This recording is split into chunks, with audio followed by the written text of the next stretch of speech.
Greetings, everyone. This is the Kobold Helper. So I wanted to have a session on some amendments to the house rules that make sense based upon some of the excellent feedback that I've been reading. So let's start with a couple comments that the volume is too low. I'm sorry about that. That must be frustrating. So I upped the input gain. Is it better? If it is not better, please continue to post. I will figure it out. But moving along, the first one, based on some comments, was around swords and parrying, that it should require your reaction. And it's a good one. I think I'm agreeing. It's right on the edge, +1 AC against all melee attacks. You know, if there's a lot of creatures, that's starting to feel like maybe it's too strong.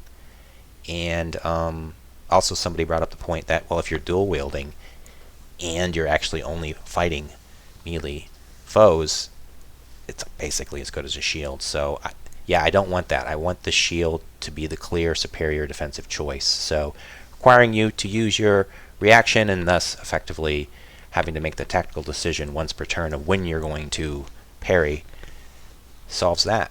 And it makes sense thematically. You know, if you turned around and you slashed at somebody as an opportunity attack, you would have lost your moment to parry. If you were surrounded by 5 goblins, it would be quite the feat to whirl around and parry all 5 blows. So, good point. Requiring your reaction to do the sword parry. Next up, some thoughts on relentless skeletons and reckless ogres. Basically, the idea that that simply just makes them better, and so how do you balance it? Yeah, I didn't call this out, and but I certainly would increase the CR. You know, the skeleton I would go to a half, and the ogre I'd go from 2 to 3. So they are just better, and so I mean, the idea is not that you're heroes are now going to be, quote, losing more often. It's that you're trying to make it as equally challenging but a more interesting experience of, like, whoa, what is going on here? I'm hitting them and they're not going down, and this is unnerving, this is interesting, what should I do to deal with this, as opposed to just, it's just this weak, basically almost this, no different than a goblin. I'm just fighting, what am I fighting? It's a skeleton, but it's doesn't really have any real undeadness. That was the point. Okay, so yeah, up the CR would be for sure.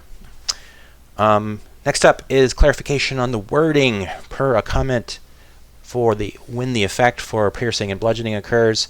So again, the idea is that these should only occur if enough damage is getting through. So I think something was said to the fact of if you roll 7 or more damage, and the point was that was made is that it should be that if the target takes 7 or more damage. It's an excellent point. Thank you for bringing it up. Totally agree.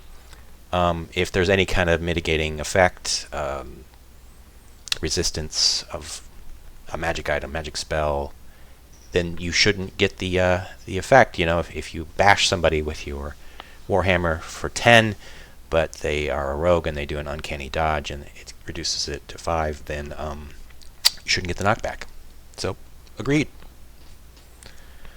Next one that I just guess more of a clarification than amendment is just someone's like, well, what are slashing? And so I didn't call this out. So again, the idea was that axes and swords, which are slashing, are just so different weapons that they deserve their own special effect. The way they mechanically work is just completely different. And so that is the coverage of slashing between those two. But I did realize that I think I've overlooked at least one thing. The whip. Whip is clearly has no hammering effect, and it's not any kind of blade, so we have no special rule for whip at the moment. So that is an oversight. I guess I've just never had a player that's used a whip. So it didn't pop into my head. That's not to say that it isn't, can't be a very cool, iconic character, a la Simon Belmont. So I'll think on that. What would be an excellent rule, especially for the whip? Think on that. All right, I think those are some of the most salient points that I at least wanted to get out there as official amendments that I concur with. But thank you so much for all your feedback. It's really interesting and fun reading it, and I love to hear what everybody has to say. But that's all I got for now. Bye-bye.